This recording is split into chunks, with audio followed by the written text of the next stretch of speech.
For a lot of singles, the wait for the beloved turns into frustration against God.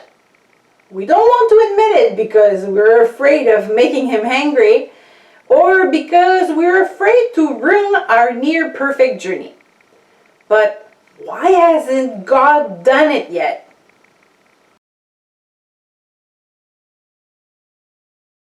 Psalm 37:4 is the verse that most people give to singles to encourage them as they wait.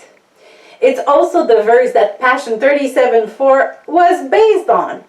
It says, "Delight yourself also in the Lord, and he shall give you the desires of your heart." Unfortunately, this verse is often misunderstood or misinterpreted. Some people read the verse this way: be a good Christian, do all the things that God says you should do, and God will have no choice but to give you everything you desire. However, when we study the verse, we realize what it really means. Love God with all your heart. Let your heart be passionate and hungry for the things of God, and God will give you what your heart hungers for, which is Himself. The distinction is important because if our heart doesn't hunger for God, it will never be satisfied and will be frustrated. It's true in our search for our beloved one, but it's also true for all the things we want. We need to stop using this verse or our good works to demand things of God. God owes us nothing. He has already given us everything through His Son.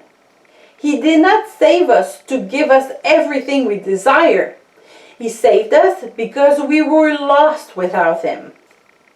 Sometimes we need to go back and look at the essence of our salvation. The price Jesus paid for us was very high, and we should be thankful for it every day.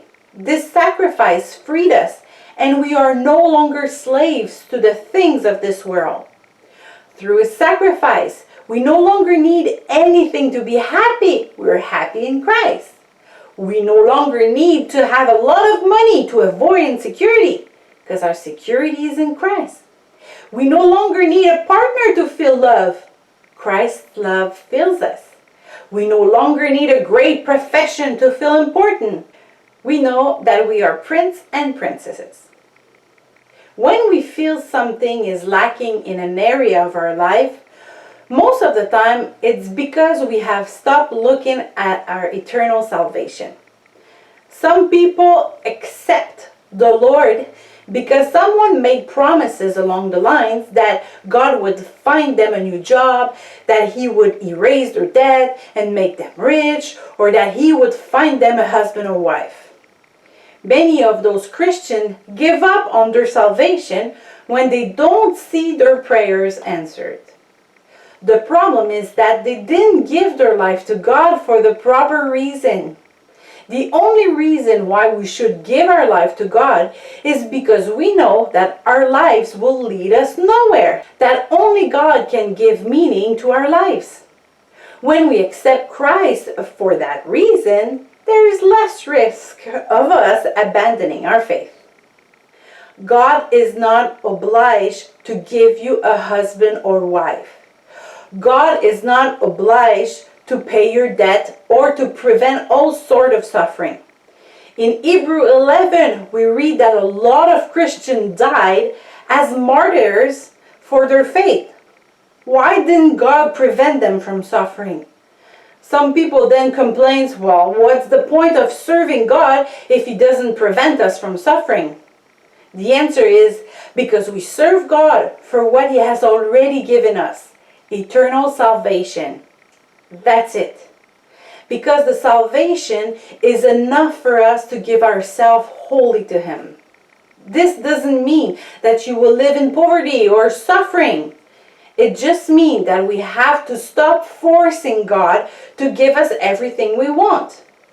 We should just tell Him our needs and trust Him to answer those needs in His own way and His time. Then let's just worship Him with all our heart for what He has already given us, His Son.